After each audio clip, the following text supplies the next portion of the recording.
Hi, and welcome to our first lesson for our regionalization unit. Today your bell work asks you to define regions. It's an area or division, especially a part of a country or the world, having definable characteristics but not always fixed boundaries.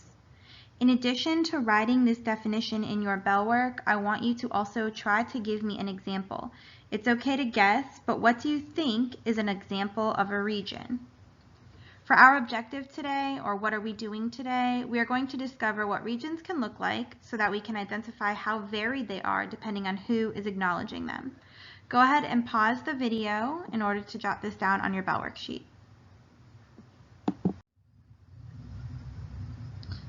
Intro to regionalization. On the next slides, you will see 3 images. Like we've been doing in class, we are going to record our initial thoughts on each. So as you're taking notes on your own, there is no worksheet today.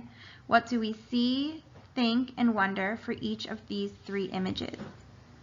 In addition to those initial thoughts today, I want you to jot down a couple terms, like words or regions, that are familiar to you, and a couple that seem unfamiliar that maybe you haven't heard of before.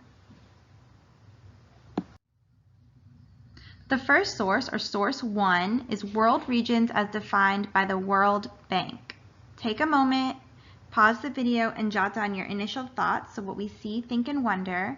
And then also make sure to remember that there is a second part. So what's some areas or regions that are familiar to you, and what areas seem unfamiliar to you? Go ahead and pause the video.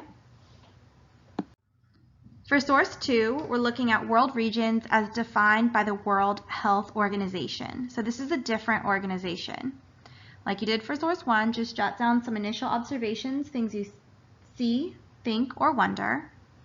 Also jot down some areas that are familiar and some areas that are unfamiliar. Go ahead and pause the video until you're ready to keep going. For source 3, we're looking at the world regions as defined by the Pre-AP World History and Geography course. So this is from College Board. So for this third source, again, something you see, think, or wonder, and then some areas that are familiar and some areas that are unfamiliar. Go ahead and pause to do that. Now in your notes, you're going to answer some questions. For the first question, it says, what are some similarities among these maps? So some of the areas you were familiar with might have similarities, right? You can go back, like pause the video and rewind a little bit if you need to, but try to think of some similarities you think you noticed among these 3 maps. For question 2, it says, how do these maps demonstrate different choices about which information to include or exclude? So they have made different choices, these map makers have made different choices about what information to put on their maps. How do these maps demonstrate that?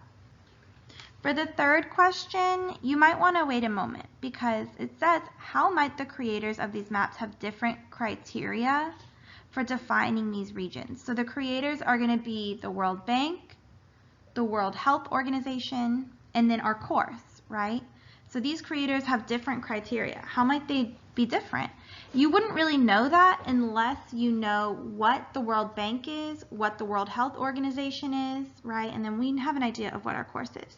So in order to answer number 3, you can wait until we go to the next slide, but pause the video and do 1 and 2 now. For question 3, it asks you to compare how the creators might have varied in what information they put on these maps. And it's because they're different organizations. So take a moment and just read through these organizations, pause the video, or you can listen and I'll just read them to you. You can pause and read on your own and then just wait or fast forward the video to the next slide if you want. So the World Bank is a vital source of financial and technical assistance to developing countries around the world.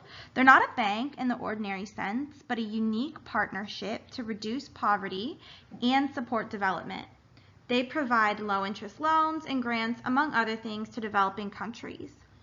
These support a wide array of investments in areas such as education, health, infrastructure like bridges and roads, agriculture, and environmental and natural resource management. So how can they best use their natural resources?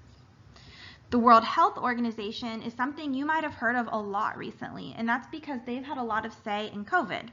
So the World Health Assembly is attended by delegations from all member states, meaning if you belong to the World Health Organization, you have someone there, a member there present. Their main areas of work are health systems, non-communicable and communicable diseases, preparedness, so like were we prepared for COVID? Surveillance and response to things like COVID, and corporate services.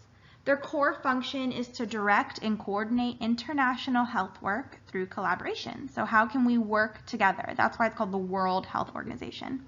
And lastly, and most familiar, is the pre-AP World History and Geography course. The College Board, that's the organization that put your course together, is a mission-driven, not-for-profit organization that connects students like you to college success and opportunity. The College Board helps students prepare for a successful transition to college through programs and services in college readiness and college success. So this includes things like the SAT and the Advanced Placement Program. So because these organizations are so different, they are going to have different boundaries. They're going to have different criteria for how they identify their regional boundaries. So take a moment, answer number 3 on your sheet. On the next slide, we're going to locate the countries of Somalia and Algeria on each of the 3 maps. What do these regions in these countries, what do the regions in which these countries are placed tell us about regional boundaries across multiple organizations? So let's look. The pink notes Algeria, right? So in the upper left-hand corner, we're looking at the World Bank's map. And the green notes Somalia. If you look, Algeria is in the Middle East and North Africa region, and Somalia is in the Sub-Saharan African region. If we look at the map on the upper right-hand side, that's the World Health Organization's map, and Algeria is located in what they call Africa, and then Somalia, while on the continent of Africa, is actually going to be in the Eastern Mediterranean region. Lastly, in the black and white version, or on the bottom, that's the AP course map. They have Algeria in North Africa, and then they have Somalia in East Africa. So why would they have these countries in different regions? What do you think about that? All right, did you know that the United States has regional boundaries as well? Can you, on your own, determine some of the names of the regional boundaries? What region do you think we are in? Jot that down, and then let's look. According to the National Geographic Regional Boundary Map, we are in the southeast, since we're in Central Florida, right? We're in the southeast region. But according to the Federal Reserve map, we're actually in what's called District 6. The Federal Reserve is like a central bank that kind of backs up all of our other banks, right? And so they have different districts that have different monetary like leaders, and you'll learn more about it as a senior, but we're in what's called District 6.